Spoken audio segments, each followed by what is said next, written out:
요거는 잘 보십시오. 아마 여러분들이 사업을 하시면 회계 분야가 다 해당이 될 건데 저한테 질문 왔던 내용을 말씀드리겠습니다.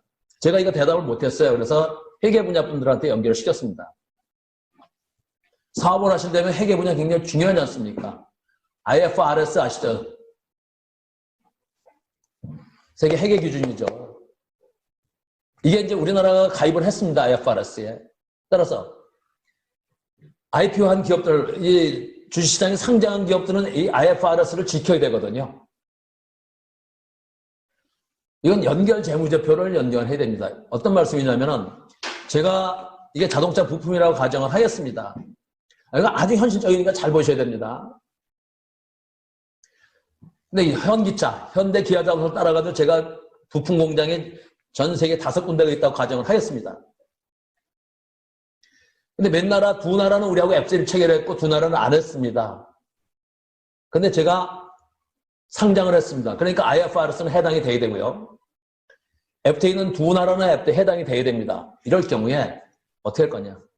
IFRS를 우리가 나라 가입을 해서 제가 IPO 즉 상장을 했기 때문에 저는 연결 재무제표를 만들어야 됩니다. 그럴 때 FTA 체결된 나라에 있는 공장은 반영을 해야 되거든요. 자, 저한테 온 질문 첫 번째. 해외에 나가 있는 공장 건물이나 설비물이나 기계 운송자인데 감가상각은 어떻게 해야 되냐 이거죠. 왜? 연결 재무제표를 만들어야 되는데 나라마다 다 틀리더라 이겁니다.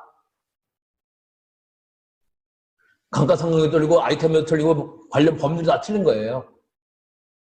근데 기업들이 이걸 잘 알지 못하는 거지. 거기다가 FTA를 체결했으니까 그럼 이게 이 관세율은 어떻게 되는 거고 여기에 대한 어떤 그 감가상각은 어떻게 되고 이게 잘 모르는 거예요. 그래서 첫째 질문했던 게 자기 나라가 자기 업체가 이렇게 해외 공장이 여러 개 있는데 그걸 연결 재무제표를 만들려니까 공장이나 설비 이런 거에 대한 감가상각을 어떻게 해야 될지 모르겠더라.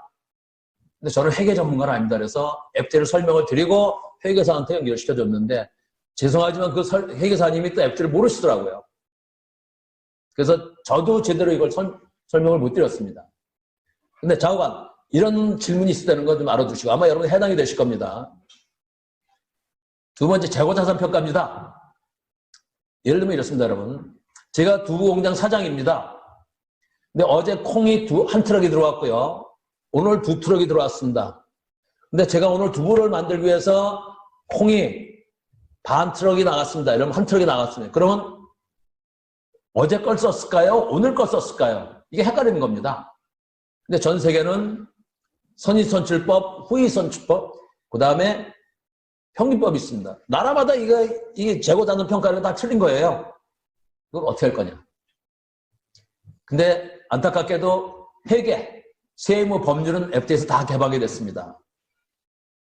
따라서 상품, 원재료, 부품할 때 이 재고자산 평가를 왜? 연결 재무제표를 만들어야 되니까 제가 공장이 5개 있으니까 이걸 재고자산 평가를 해야 될 거 아닙니까?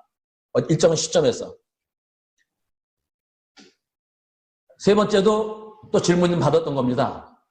그렇게 해서 이제 어떤 업체가 해외 투자를 했든지 합작기업한테 지사 인력이 나왔지 않습니까? 이 사람들 퇴직금납금을 설정해야 될 거 아닙니까? 근데 전 세계는 퇴직금 그 사람 월급에서 얼마 떼고 회사가 부담해도 퇴직충당금을 만들어 놓고 퇴직할 때 줘야 되지 않습니까? 근데 이게 퇴직충당금 제도가 없는 나라도 있어요. 이럴 때 어떻게 하냐? 제가 대답을 못했습니다. 사실 회계 전문가가 아니라서요. 제가 받았던 질문입니다. 그 다음에 가장 중요한 것 중에 외상매출채권 투자에서 선급금 등 대손 충당금인데 아까 말씀드렸지 않습니까? 사업을 하다 보면 이 오래된 고객하고의 외상매출채권이 발생될 수 있잖아요. 제가 이제 A국의 그 바이어하고 외상매출채권이 발생이 됐다고 가정을 하겠습니다. 아니면 제가 현지에서 투자를 해서 비즈니스를 하고 있는데 외상매출채권이 발생됐습니다. 그럼 투자해서든지 채권을 받아내야 되지 않겠습니까? 근데 100원이 발생됐는데 80원은 제가 받았어요. 20원이 받기가 힘들어요. 그래서 저는 그거를 받아내기 위해서 그 전문업체한테 제가 아까 말씀드린 게 있지 않습니까? 돈 좀 받아달라. 추심을 부탁했어요. 추심을 부탁했는데 15원은 받아낸 거예요. 그래서 15원을 받아내는데 수수료가 들어갔겠죠? 근데 15원 받아내기 위해서 제가 비용이 16원 들어가면 저는 하지 말죠. 왜? 비용이 더 들어가니까. 그래서 15원을 받아냈습니다. 나머지 5원 도저히 못 받는 거예요. 뭐 사라진 것도 있고 뭐 사망할 수도 있고 파산될 수도 있으니까. 그럼 5%의 때는 대손 충당금을 설정해서 못 받을 것에 대해서 대손 충당금에 떨어야 되지 않습니까? 이럴 때 어떻게 해야 되냐 질문인데 제가 이걸 잘 모르겠더라고요. 이거는요, 제가 컨설팅을 하면서 해결 문제 발생됐던 겁니다. 감가상각 문제, 재고자산 평가 문제, 퇴직 충당금, 대수 충당금. 아마 여러분들이 해외 진출하시는지 단순 상품만 수출하는데 모르지만 현지 진출하든지 아니면 투자를 하시든지 어떨 때 아마 당연히 이게 발생될 겁니다. 이런 문제는 현실입니다. 그래서 제가 이걸 말씀드리는 거는 회계 분야에, 여기 혹시 회계 분야에 전문가 계시면 이런 걸 좀 연구를 해 주셔야 됩니다. 그리고 해외 진출하시든지 여러분이 공장인데 합작했기 때문에 이런 문제를 여러분들이 잘 관리하셔야 되고요. 그 다음에 보직 문제입니다. 예를 들면은 어느 업체가 어디에 투자를 한다든지 어디에 공장을 건설했는지 어떤 뭐 이런 문제가 여러 가지 발생되지 않습니까? 이럴 때 비드본드 잘 아시죠? 입찰 보증할 때 어디 입찰 들어갈 때 보증서 내라고 그러지 않습니까? 선수금 환급 보증. 예를 들면은 뭐 공장 건설하든지 배 조선 뭐 할 때 선수금 받지 않습니까? 사실 선수금은 이게 피본드인데 선수금은 빚이거든요. 제가 먼저 받아가지고 예를 들면 건설 공장 한다면 뭐 숙소로 건설 숙소든지 길도 만들어야 되고 뭐 이래야 되지 않습니까? 이거에서 먼저 받는 거예요. 1억 달러를 1000만 달러, 1억 달러 프로젝트에서 1000만 달러 선수금을 먼저 받았다? 그러면 공사를 하면서 기성을 받아가지고 이 1000만 달러를 갚아야 되잖아요.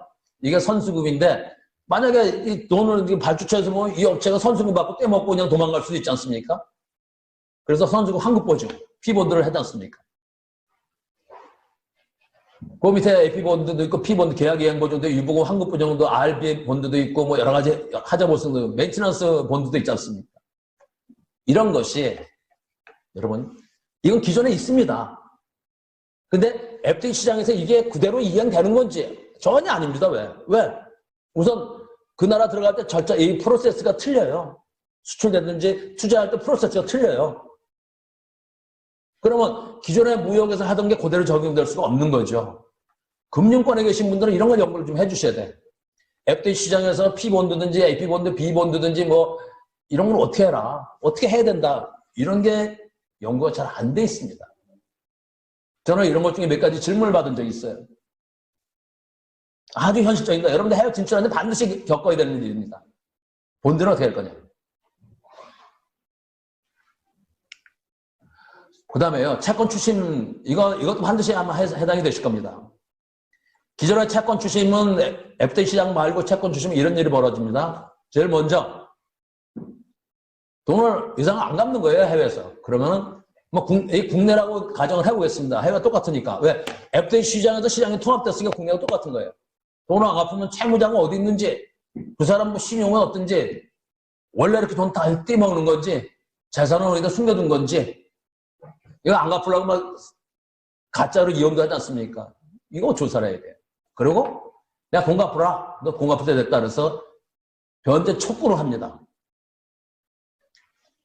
근데 저 사람이 죽겠다고 좀 이 코로나 때문에 죽겠다고 좀 늦춰달라든지 뭐 이런 변제 조건이 협상이 있을 거 아니겠습니까?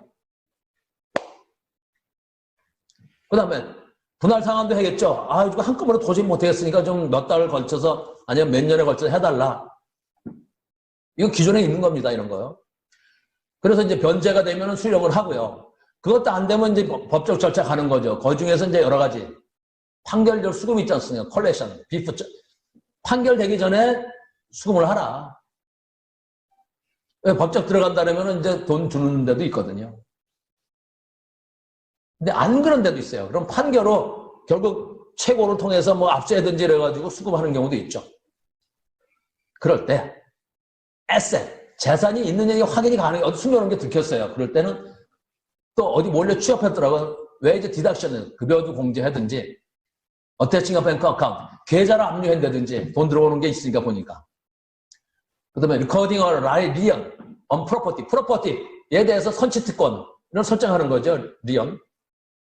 프로퍼티 자산에 대해서 내가 먼저, 왜냐하면 그 자산에 대해서 다른 금융위원회, 다른 빚쟁이들 먼저 자기 달라 그럴 거 아닙니까? 그럴 때 먼저 선취특권을 법정에 해가지고 하는 거죠. 돈이 에셋이 확인 불가할 때 법원의 사이테이션, 디스커버 에셋. 돈이 어디 재산을 숨겨놓은 게 확인이 될 경우에 사이테이션. 먼저 날 달라 소환해달라. 그 다음에 기타 채권 추심. 이런 내용들은 기존에 있습니다. 기존에 추심하는 방법이거든요. 그런데 이것이 FTA 체결된 바이어하고 거래할 때 이런 일이 벌어졌다? 제가 베트남에서 예를 들면은 뭐 식당을 차렸다, 아니면 베트남에서 프랜차이즈를 했다, 베트남 백화점을 세웠다, 뭐 할 때 이런 일이 벌어지면 어떻게 할 거냐 이겁니다.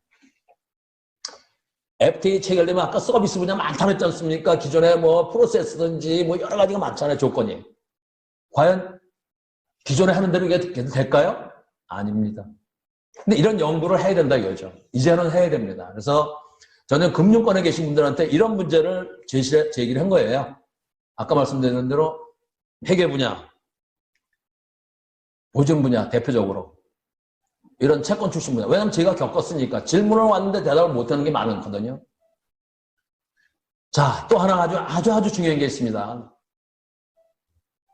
이것도 당장 여러분들한테 지금 해당이 됩니다. 이전 가격 문제입니다. 이전 가격이라는 건 어떤지 아마 투자해 보신 분들은 잘 아시고 무역을 안 해보신 분은 잘 모르시겠지만요. 이전 가격 문제는 뭐냐면요. 제가 이거를 수출하는데요. 이제 베트남에 제 공장이 있습니다. 아니면 지사가 있습니다. 국외에 특수관계자가 있습니다. 근데 베트남에 제 지사는 법인으로 세웠는데 아니면 뭐 법인인지 제가 투자한 법인입니다. 이럴 때 납세자가 국외 특수관계자와의 거래에 적용하자는 정상가격 산출 방법이었는데 제가 특수관계자에게 특수하게 어떤 그 거래를 하는 경우 그걸 이전 가격이라 합니다. 이게 굉장히 중요합니다. 다시 말씀드리면 여러분들이 베트남의 어떤 여러분들 자회사에 이거를 원래는 100원인데 80원에 공급을 했습니다. 왜냐면 자회사니까. 그랬을 경우에 그 베트남 당국이나 특히 인도나 베트남에서 우리 기업들이 이전 가격 문제 때문에 굉장히 고생을 많이 했는데 그랬을 경우에 그 당국이 이전 가격에 대한 그 금액에 대해서 과세를 하는 거예요. 예를 들면은 인도에서 발생된 걸 말씀을 드리겠습니다. 우리나라 모 업체가 인도 자회사에 이게 원래 국제적으로 100원 있었거든요, 당시. 근데 80원에 공급을 했어요. 왜? 자회사니까. 그런데 인도 당국이 너 이리 와봐. 왜 너 이거 그 당시에 국제 가격이 100원인데 이 회사에 80원으로 공급했냐? 아니, 우리하고 특수관계니까 내 자회사니까 이렇게 했다. 좀 모기업이 손해보면서 이렇게 했다. 그게 뭐 잘못했냐? 근데 인도 입장에서 볼 때는 그 특수관계가 인도 정부가 법적으로 이런 것만 특수관계라고 허락을 한다? 그럴 경우에 그 이전 가격은 어떻게 한다는 그 법적인 요건, 이런 요건이 있단 말입니다. 너 그거 왜 안 지켰어? 결국 그걸 안 지킨 거는 너는 20원에만큼 관세 포탈한 게 아니냐 이거죠. 왜? 원래는 100원에 대한 관세를 10%씩이라는 10원을 내야 되는데 너는 80원이니까 8원밖에 안 냈잖아. 관세 포탈 아니야? 그거만큼 때린다 이거죠, 관세를. 그래서 벌금 문게 많습니다. 베트남에서도 우리 기업들이 많이 당했어요. 중국에서도 마찬가지고요. 이게 이전 가격입니다. 이 기업들이 이 이전 가격 때문에 그 지원 요청을 많이 합니다. 근데 여러분들이 해외에 있는 기업들이든지 그런 어떤 그 특수관계 회사에 물건을 수출하든지 이렇게 해서 할 때 이 이전 가격, 그 나라 정부가 지정한 이전 가격에 대한 요건을 안 갖추면 큰일 납니다. 근데 그 중에서 이제 두 가지가 있습니다. 사전 승인제도, APA라는 건데요.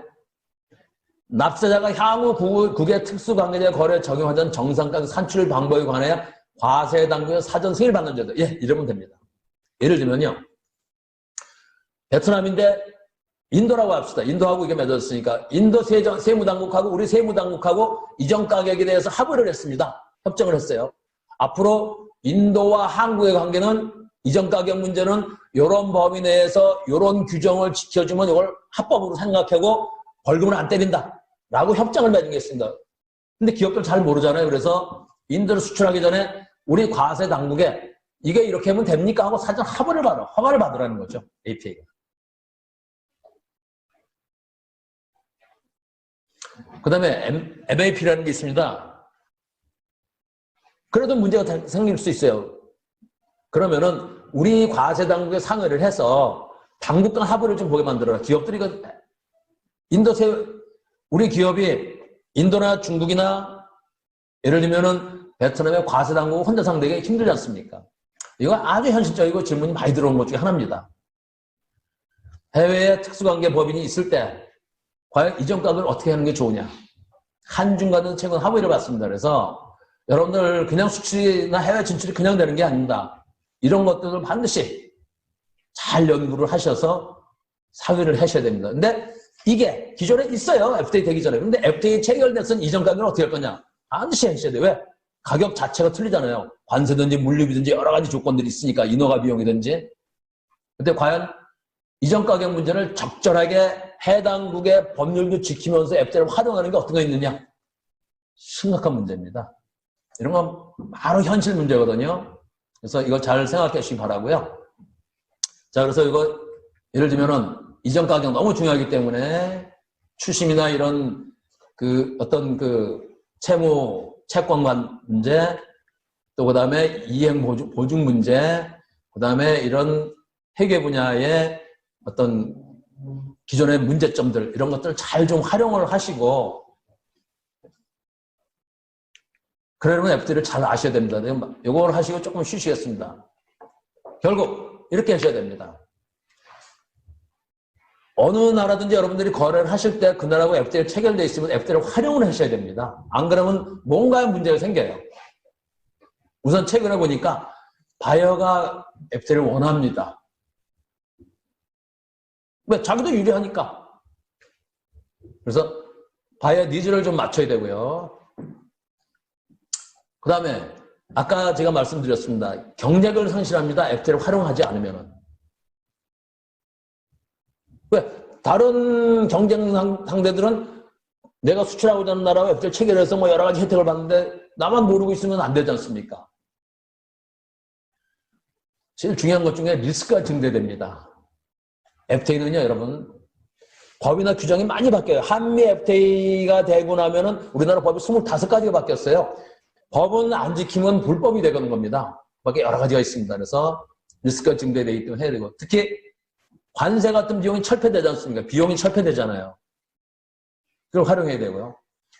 그 다음에 법적 리스크가 있습니다. 신제도가 도입됩니다. 이거는요, 여러분 무역을 하다 보면은 분쟁이 생길 수가 있습니다. 혹시 무역을 해보신 분들은 아시지만 못하신 분들을 위해서 조금 쉽게 설명을 드리겠습니다.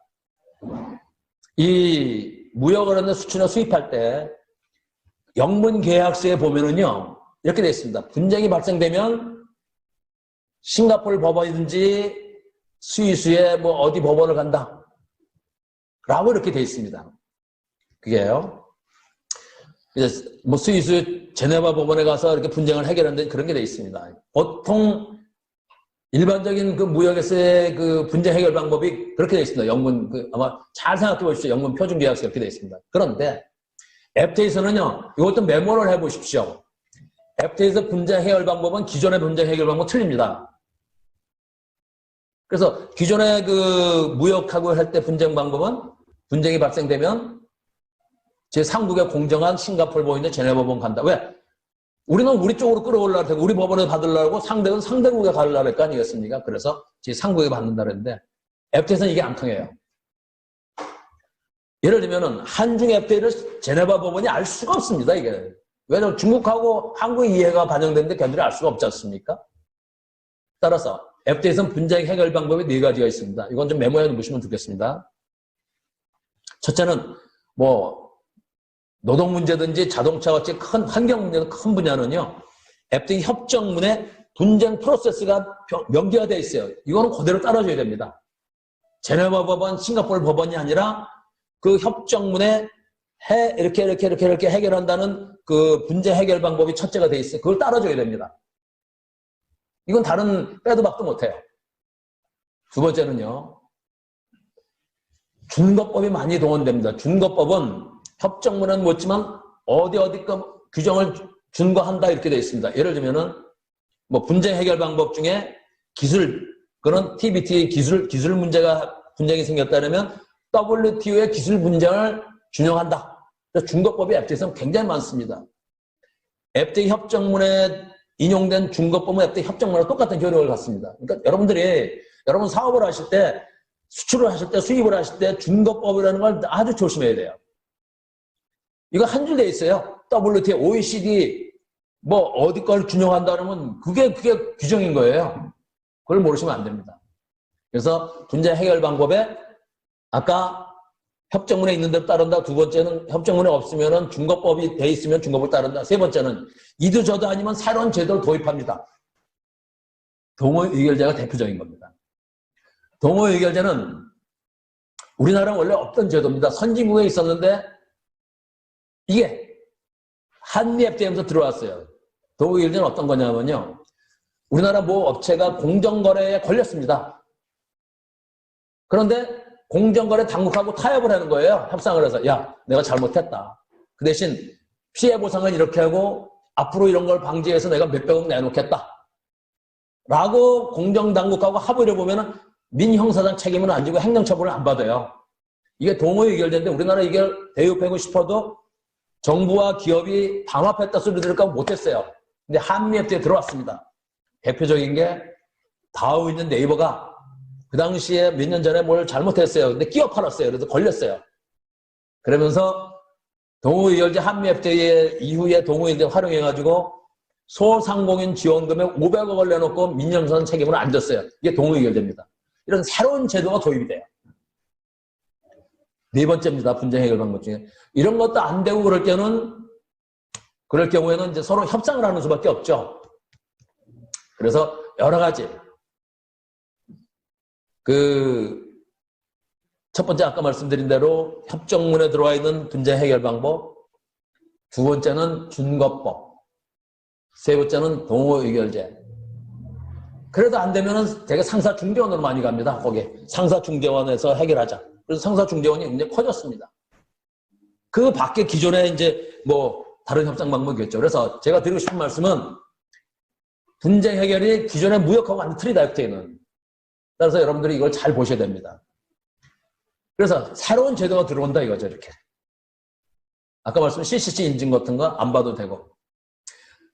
법정 손해배상은 나중에 말씀드리고 에스덕이라는 거 좀 주의하십시오. 에스덕은 여기 보니까 유럽 쪽에 관심 많으신 분들 계시더라고요. 한 EU FTA에 들어온 제도입니다.